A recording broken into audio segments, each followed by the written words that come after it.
Alors bonjour à tous et bienvenue dans cette nouvelle vidéo. Donc aujourd'hui nous allons parler du zèbre et de sa vulnérabilité et comment il peut justement réprimer cette vulnérabilité. Alors entendons-nous bien, vulnérabilité c'est plutôt sensibilité, c'est plutôt effectivement d'un point de vue extérieur, c'est-à-dire que pour l'extérieur, quand quelqu'un est entre guillemets vulnérable, c'est qu'il est trop gentil, qu'il est certainement trop arrangeant, qu'il se laisse faire, qu'il est trop sensible au monde et généralement voilà de quoi est faite la sensibilité, la vulnérabilité du zèbre. Ce que je veux effectivement ajouter, c'est que ce n'est qu'un point de vue parce que quand on parle de vulnérabilité, ça veut dire qu'on voit ça comme quelque chose de négatif. Or on le sait, si on arrive à se connecter aux autres, à comprendre les besoins des autres, les envies des autres, à les comprendre mieux, on sait aussi mieux relationnellement interagir la plupart du temps, sauf évidemment quand nous-mêmes on n'a pas appris à mettre des limites, quand nous-mêmes on n'a pas appris que la gentillesse c'est bien mais pas nécessairement avec tout le monde, que parfois il faut aussi s'adapter en fonction de qui l'on est, en comprenant surtout que l'autre ne réagira pas pareil, l'autre ne sera pas nécessairement gentil, l'autre va être forcément plus focalisé sur lui-même. Donc le zèbre, pour équilibrer les choses, que ce soit relationnellement, que ce soit aussi par rapport à lui-même, va devoir apprendre à fonctionner en se mettant un petit peu plus dans l'action, en étant un petit peu moins gentil et en étant plus focalisé sur ses objectifs, donc entre guillemets en devenant en fait plus égocentrique tout simplement. Et oui, ce n'est pas évident parce que c'est pas sa nature comme ça, c'est généralement pas comme ça qu'il fonctionne à la base. Et effectivement tout ça peut s'apprendre et on le sait, le zèbre il a une capacité d'apprentissage qui est énorme et donc c'est une bonne chose effectivement. Donc son empathie lui permet de lire les besoins, les désirs des autres, de se mettre à sa place, de comprendre aussi tout ce qui est sentimental de façon vraiment profonde, mais ça ne veut pas dire qu'il est obligé de répondre à tous les coups, ça veut pas dire qu'à certains moments il peut pas se replacer non plus à l'intérieur de lui-même plutôt, donc c'est-à-dire plutôt en faisant attention à ses propres besoins. Donc quelque part il doit plus être dans une optique de avec qui je collabore. Donc ça veut dire est-ce que cette personne peut m'apporter quelque chose ou pas, est-ce que cette personne est aussi en accord avec mes besoins ou pas. Donc pour ça, ça demande de s'étudier, de s'écouter, etc. Donc la vulnérabilité, elle n'est présente qu'à partir du moment où on ne se connaît pas suffisamment, qu'à partir du moment où effectivement on n'a pas encore eu vraiment de déboire, mais généralement la plupart des zèbres en ont déjà eu pas mal, et à partir du moment où on n'a pas appris que chacun ne fonctionnait pas pareil, ou peut-être à partir du moment où on n'a pas été détecté zèbre, qu'on ne s'est pas encore reconnu là-dedans, qu'on ne sait pas qu'on fonctionne différemment et qu'il faut peut-être justement prendre une mesure de sécurité, c'est-à-dire une distance pendant laquelle on va regarder face à qui on se trouve, face à quelle situation on se trouve, pour voir si j'y vais ou si j'y vais pas, et avec quelle mesure, dans quelle mesure j'y vais, est-ce que j'y vais vite ou pas, et donc peut-être le zèbre il a du mal justement à se retenir, parce qu'effectivement c'est comme un cheval galopant, il a envie d'aller vite directement, il a la force en tout cas d'y aller directement, et quand il a envie au niveau relationnel, il va y aller beaucoup plus de façon frontale, et ce qui peut surprendre, ce qui peut étonner, ce qui peut faire peur à l'autre en face qui n'avait pas prévu nécessairement ça. Donc le zèbre, et pour lui-même et pour l'autre, doit apprendre un petit peu à se retenir, à évaluer, à prendre un peu distance, à se reculer et à regarder les choses de l'extérieur. Et c'est parfois ce que le zèbre dit, moi je ne vis pas pleinement avec les autres en société, je les regarde de l'extérieur. Et bien c'est parce qu'il a pris cette position justement de recul, de repli peut-être, mais il ne faut pas que ça devienne non plus un repli sur soi qui n'autorise pas à aller vers l'autre si vous voulez. Donc c'est bien d'analyser les choses, mais n'analysez pas trop. Pourquoi? Parce que alors vous allez vous projeter beaucoup plus vite dans les relations avec les autres alors qu'elles ne sont pas encore à ce stade-là, parce que vous avez vu un possible. Et éventuellement aussi vous projeter plus vite dans les problèmes. Et donc aussi vous retenir peut-être d'aller vers des gens. Donc en réalité, ce qui est important, c'est de se dire ok, si moi je me sens vulnérable dans une situation, je vais prendre mesure de cette situation, quelles sont mes forces réelles, quelles sont mes faiblesses réelles aussi, puisqu'on en a tous. Donc le fait de bien se connaître va permettre de bien se positionner, et surtout de ne pas aller trop vite, et surtout non plus ne pas se retenir quand c'est pas nécessaire. Et donc effectivement ça s'apprend et c'est compliqué pour un zèbre tout ça. Et donc effectivement le problème c'est quand le zèbre n'a pas souvent été accueilli, compris, etc. il a tendance à cacher cette vulnérabilité et peut-être même à se le cacher à soi, parce qu'alors il va se dire ok, si par exemple on me dit ben voilà tu es surdoué donc toi tu sais tout faire, on va faire fi de sa vulnérabilité. Donc ça veut dire qu'à certains moments ben oui on va échouer quand même, ça veut dire qu'à certains moments ben oui on va faire des choses qui sont peut-être pas adaptées pour nous et pour l'autre, et certainement encore moins pour nous je dirais. Parce que le problème de ça, c'est qu'alors vous allez y aller en vous disant tout peut m'arriver et surtout le meilleur, et vous allez forcément à certains moments être confronté à des difficultés et penser que c'est pas normal d'être en difficulté. Alors que oui, un zèbre, un surdoué est toujours aussi confronté aux difficultés. Il doit aussi travailler, il doit aussi faire des efforts. Donc quelque part, oui, il y a cette fragilité, cette vulnérabilité qu'il va aussi surtout cacher dans les relations. Et aussi parce qu'il a peur qu'on se moque de lui, parce qu'il a peur justement que relationnellement ça le coince, ça lui fasse mal, ça le fasse souffrir en amour, en amitié, ça le fasse souffrir professionnellement. Ça fait en sorte aussi qu'il peut être manipulable s'il est trop gentil, s'il se laisse trop faire, s'il montre justement qu'il a des sentiments déjà alors que l'autre n'en est pas là, ben oui ça peut faire fuir, ça peut faire peur. Donc le zèbre doit apprendre, ok, je montre à certains moments aussi une certaine froideur et donc peut-être qu'il aura peur de ça, mais c'est nécessaire à certaines étapes dans certaines relations. Et c'est toujours une question de mesure. Vous pouvez être très chaleureux ou très froid et tout doser en fonction de la situation. Donc les extrêmes ne sont jamais super bons, bien entendu. Être tout le temps froid, etc., ben, vous n'aurez jamais personne qui viendra vers vous et vous allez faire peur. Ou bien être très chaleureux, trop chaleureux, y aller trop vite, ben, vous allez aussi faire peur. Donc en fait, la plupart des personnes fonctionnent plutôt dans un ni plus ni moins, je suis chaleureux mais pas toujours, etc. Donc autrement dit, vous devez aussi vous accepter tel que vous êtes pour pouvoir vous positionner quand ça vous plaît, quand ça ne vous plaît pas, pour pouvoir vous retirer du jeu quand on ne vous respecte pas trop. En tout cas, il faut connaître ses limites pour ça. Et pour connaître ses limites pour ça, il faut savoir aussi que la gentillesse c'est très bien, mais c'est à double tranchant. On ne la donne pas à tout le monde, sinon effectivement, on risque d'être pris chaque fois pour la boniche, pour la personne de qui on se sert, pour celui qui fait plus de travail dans une société qu'un autre et qui ne s'en plaint jamais. Et donc tout le monde va croire que c'est bien comme ça pour vous et tout le monde va prendre surtout appui sur vous et vous allez vous épuiser à un moment donné dans cette société là. C'est aussi ce qui pousse les zèbres au burn-out. C'est une forme de fragilité si on veut, mais en réalité tout le monde pense que cette personne étant plus forte, ne se plaignant jamais, a tendance à trouver que cette personne fait des choses exceptionnelles, qu'elle est peut-être plus maligne, etc. Et donc ça c'est pas nécessairement quelque chose que les autres vont vous dire, mais les autres vont penser que d'office vous allez résoudre des choses que eux ne peuvent pas résoudre et donc forcément vont se dire bah, vous avez une solution à tout. Alors que c'est pas vrai du tout. Vous gardez une certaine humanité, une certaine vulnérabilité, une certaine fragilité et aussi quand forcément vous êtes impacté émotionnellement et surtout quand vous êtes impacté émotionnellement. Ce qui peut justement dérouter, c'est qu'en fait le zèbre il a beaucoup de capacités pour se remettre de pas mal de situations et en réalité quand il va être très sensible à un événement, on va lui dire tout de suite « Oh mais t'es hyper fragile, en fait tu devrais être plus solide que ça ». Donc c'est ce qui va l'énerver, parce qu'en fait il est tout à fait solide, il est très solide, mais en fait comme il est hyper émotionnel, hyper émotif, et bien à ce moment-là il va se prendre plus de plein fouet la chose, mais par contre il est beaucoup plus rapidement résilient, donc il va traîner ça beaucoup moins longtemps, parce qu'il se le prend de front.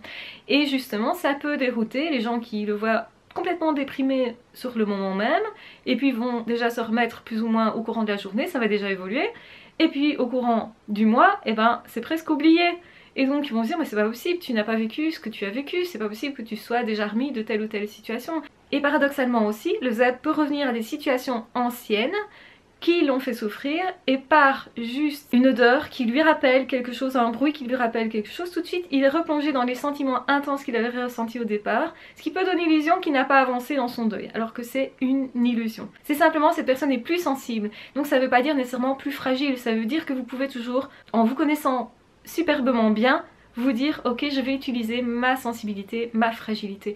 Ne vous laissez pas coincer dans justement des images que les autres vous renvoient comme quoi vous seriez fragile, comme quoi vous devez cacher absolument cette fragilité là. Parce que non, c'est une capacité de partage exceptionnelle, donc surtout ne le cachez pas quand et surtout quand vous vous sentez vraiment en confiance avec quelqu'un. Évidemment, il faut être assez lucide sur l'autre personne, donc prendre le temps d'étudier qui on a en face de soi pour savoir quand on se dévoile et quand on va pas se dévoiler justement. Parce que effectivement, d'abord, la personne doit montrer patte blanche, on va dire. La personne doit certainement aussi faire en sorte que vous vous sentiez bien avec cette personne-là. Et donc du coup, chacun va évaluer à quel moment il peut se dévoiler ou pas. Et le risque, c'est de ne jamais oser se dévoiler. Parce qu'alors là, vous manquez tout ce qui est relationnel. Parce que là, vous manquez vraiment de vivre votre vie, d'aller vraiment en contact avec les autres, dans l'action aussi, de postuler éventuellement. En fait, vous allez éviter tout ce qui vous fait peur, tout ce qui pourrait justement vous émoustiller. Et vous savez que vous êtes très sensible, mais ça ne veut pas dire que vous n'allez pas apprendre à gérer cette sensibilité-là. L'erreur fondamentale, c'est d'éviter la situation qui vous stresse. Par exemple, les situations où vous devez justement déclarer votre amour, déclarer votre affection pour quelqu'un. Et alors, le problème, c'est que vous n'apprendrez pas à apprivoiser cet état de fait, de ressentir ça dans cette situation-là. Il vaut mieux avoir eu un échec et se dire ok, ça s'est mal passé, j'ai déclaré mon amour, ça n'a pas été bien reçu, mais moi je sais que je peux déclarer mon amour et je sais que moi je peux ensuite gérer mes sentiments de manque éventuel ou mes peurs en fait plutôt que cette personne me manque, alors que c'est pas nécessairement arrivé. La plupart du temps on va anticiper quelque chose qui n'arrive pas au niveau de notre deuil, on va arriver justement à trouver en soi beaucoup plus de capacité que ce qu'on pensait pour dépasser la situation et justement en se disant ok, je peux me sentir très fragile, très sensible et très émotif, mais je sais que quelques heures plus tard je peux aussi me sentir très fort. Et c'est ça qui est déroutant pour d'autres personnes, c'est que vous ne restez pas nécessairement dans la même émotion. Et vous saurez mieux en étant dans cette sensibilité-là particulière, la gérer, non pas l'étouffer, mais au contraire savoir comment elle fonctionne et savoir aussi comment vous allez réagir dans telle ou telle situation. Et vous allez vous donner des outils justement pour vous relever d'un deuil ou d'un chagrin d'amour, pour vous relever d'une déception au niveau de l'amitié, pour vous relever d'une déception au niveau professionnel. Et si vous arrivez à faire un deuil dans une situation, même si c'est juste professionnel ou juste amical, vous aurez déjà des outils pour faire un deuil aussi au niveau amoureux par exemple. Et donc c'est vraiment important de se rendre compte qu'en fait, un deuil va permettre à un autre deuil de se faire si jamais vous êtes à nouveau dans une situation difficile, conflictuelle ou autre. En fait, vous aurez déjà vécu une partie de ce deuil-là et vous saurez déjà comment faire pour prendre soin de vous. Et donc cette sensibilité-là, comprenez bien que c'est un cadeau, ça vous permet de ressentir beaucoup plus les choses, d'être beaucoup plus vivant. Donc ne la retirez pas, parce que c'est là que vous allez enlever en vous de la vie. Donc c'est pas parce que les autres ne l'acceptent pas que vous ne devez pas l'accepter. Et paradoxalement, justement, plus vous allez l'accepter, et moins les autres pourront vous faire du mal avec cette sensibilité-là. Si vous dites aux autres, bah oui je suis sensible, je suis comme ça, bah oui je pleure facilement, mais c'est rien, moi j'aime bien. Eh bien les autres ne peuvent plus attaquer ça si vous voulez. Par contre si vous êtes mal à l'aise avec ça, il est probable que les autres vont vous dire oh oui mais toi tu pleures pour rien, et alors ça va vous faire mal. Ou bien vous dire ah mais oui mais toi t'es trop sensible, ou t'es dans l'affectif, tu déclares trop vite tes sentiments. Oui mais si vous le savez, le fait qu'on vous le dise ne vous fait plus mal parce que vous savez que vous êtes comme ça, et vous savez aussi éventuellement comment vous êtes dans d'autres situations. Vous ne vous arrêtez pas à ça, c'est pas juste tiens dans cette situation là j'ai été timide. Donc ça veut pas dire que je suis nécessairement une personne timide, ça veut dire que dans cette situation-là, face à ça ou face à juste cette personne-là, j'ai été moins à l'aise. Et en réalité, vous comprenez que dans bien des situations, d'autres situations, vous n'êtes pas du tout timide, vous êtes à l'aise, vous êtes vous-même, et que vous pouvez aussi choisir d'être autre chose. Vous savez du coup que même face à cette personne-là, à un moment donné, ça va se débloquer parce que vous savez que vous avez d'autres possibilités. Et le fait, rien que de le savoir, va vous permettre de ne pas perdre pied et justement de ne pas étouffer, cacher cette sensibilité, cette émotivité particulière. Et le fait de ne pas le cacher va permettre aussi à d'autres êtres de dire ah celui-là il est comme moi, ou à d'autres hypersensibles de dire ah tiens moi je vois un truc comme ça qui est aussi chez moi. Alors évidemment il faut que l'autre soit à l'aise avec ça, parce qu'un hypersensible qui n'aime pas son hypersensibilité, quand il va vous voir trembler, et rougir et bégayer et être mal à l'aise et enfin voilà, l'autre va se dire ah mince il me renvoie à moi-même, et donc je vais éventuellement l'éjecter ou ne pas fréquenter ces personnes-là. Par contre quand vous avez été timide, et on le sait tous quand on a été timide ou mal à l'aise socialement, ça nous a arrivé à la plupart, quand on voit une autre personne qui est timide, et qu'on est sensible à ça, on va dire oh le pauvre ou la pauvre, je vais essayer d'aider, je vais lui donner un coup de patte, je vais le mettre à l'aise, je vais essayer quelque chose qui fait que... Et donc on va aider cette personne en fait, parce qu'on est sensible à ça et parce qu'on trouve que c'est intéressant, parce que généralement les personnes timides ont une grande intériorité, parce que généralement ils cachent éventuellement des petits problèmes qu'on a eu nous et avec lesquels on est à l'aise en fait. Donc on n'aura plus ce problème de mettre l'autre à distance, au contraire ça va être une occasion de rentrer en lien et de rentrer en lien de façon très intelligente, très subtile, parce qu'on ne fait pas n'importe quoi avec une personne timide évidemment. On va pas rentrer en contact de la même façon avec quelqu'un de hyper franc, très extraverti qu'avec une personne qui est plutôt introvertie, plutôt timide ou plutôt triste à ce moment-là. Donc évidemment, comme on a connu ça, on va mieux comprendre ça, on va mieux comprendre l'autre et c'est une possibilité de partage. Et dès que l'autre sera à l'aise, par exemple, si c'est quelqu'un qui n'est pas forcément timide dans la vie courante, ou qui n'est timide que quand on ne connaît pas bien, et bien là vous aurez une possibilité d'entrer en relation qui est intéressante et ce serait dommage de passer à côté de ça justement. Donc surtout, n'ayez pas honte de votre sensibilité, de votre fragilité éventuelle. Essayez de fermer vos oreilles quand les autres vous disent mais non tu devrais être fort d'office. Non non, vous êtes comme vous êtes et c'est tout. Vous devez être votre meilleur ami, c'est-à-dire vous accepter tel que vous êtes. Plus vous allez vous accepter dans cette particularité, plus les autres n'en ont rien à dire en fait, et même si les autres disent quelque chose ils vont sentir que ça n'a pas d'impact sur vous, que vous vous en fichez, vous allez juste répondre bah oui je suis comme ça, si ça te plaît pas ça te plaît pas, mais moi ça me plaît très bien comme ça. Dans ce cas là l'autre va plus attaquer ça, va laisser ça tranquille et va sentir que vous gérez ça. Donc en fait l'autre aussi ça va le rassurer quelque part. Donc autrement dit quand quelqu'un va dire à quelqu'un d'autre oh qu'est-ce que tu es fragile, peut-être que l'autre est désemparé du fait de votre fragilité entre guillemets apparente, mais si vous dites ok oui mais je suis fragile mais enfin après je sais que je vais gérer ça, là ça va rassurer le premier qui se dit ok si par exemple je suis en couple avec cette personne et que cette personne se montre fragile, c'est pas angoissant pour moi si l'autre me répond justement je sais que je le suis mais je sais aussi que je sais le gérer. Donc moi je vais me dire ah j'ai pas à porter ça sur mes épaules, ok c'est cool. Ça détend les choses et la relation si vous voulez.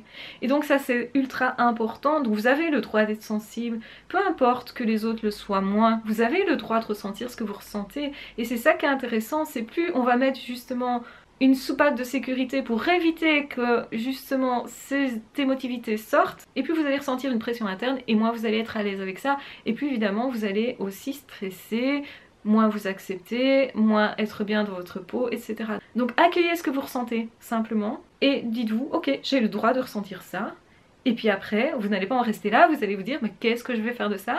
Comment ça peut être à mon avantage? Comment je peux utiliser ça? Qu'est-ce que je vais en faire? Qu'est-ce que je vais en apprendre justement? Et tout ça, ça devient intéressant, ça devient un défi, ça devient autre chose. C'est bien d'être sensible, on est sensible au monde, on est sensible aux autres, on est sensible à soi-même, on est sensible à la vie. Et ben c'est bien de vivre, c'est bien d'être vivant, c'est plutôt une qualité en réalité. La plupart des gens adorent les gens vivants, donc dites-vous chaque fois que vous pleurez, vous êtes peut-être émotif, que vous pensez que c'est peut-être trop, eh bien dites-vous plutôt ça c'est de la vie. Et vous verrez les choses différemment et vous arriverez à montrer ça différemment aux autres aussi et à montrer que c'est une qualité si vous pensez que c'est une qualité à partager. Voilà, donc surtout prenez bien soin de vous, prenez soin de votre délicatesse, prenez bien soin de vos sentiments, prenez bien soin de qui vous êtes et traitez-vous toujours comme votre meilleur ami, acceptez-vous tel que vous êtes, avancez avec qui vous êtes et dites-vous que de toute façon, quoi qu'il arrive, vous ne pourrez faire que mieux gérer les choses au fur et à mesure que vous les découvrez. Si vous ne vous connaissez pas bien, n'ayez pas peur surtout de vous découvrir. C'est important de se connaître, d'avancer et justement c'est vraiment un atout dans la vie. Donc voilà ce que je vous propose, accueillez-vous vraiment. Je vous embrasse très fort, prenez surtout bien soin de vous, traitez-vous comme votre meilleur ami avec tolérance et respect. Et de toute façon, on se retrouve très vite dans d'autres vidéos ou dans d'autres podcasts. Vous pouvez liker cette vidéo, la partager si vous pensez qu'elle peut être utile à quelqu'un. Vous pouvez aussi cliquer sur la petite cloche en bas pour justement être prévenu chaque fois que je poste une vidéo et pour n'en manquer aucune. N'hésitez pas non plus à commenter pour me dire ce que vous souhaiteriez avoir comme sujet dans les vidéos. Donc je vous embrasse bien fort, prenez bien soin de vous. Ah ciao, bye bye!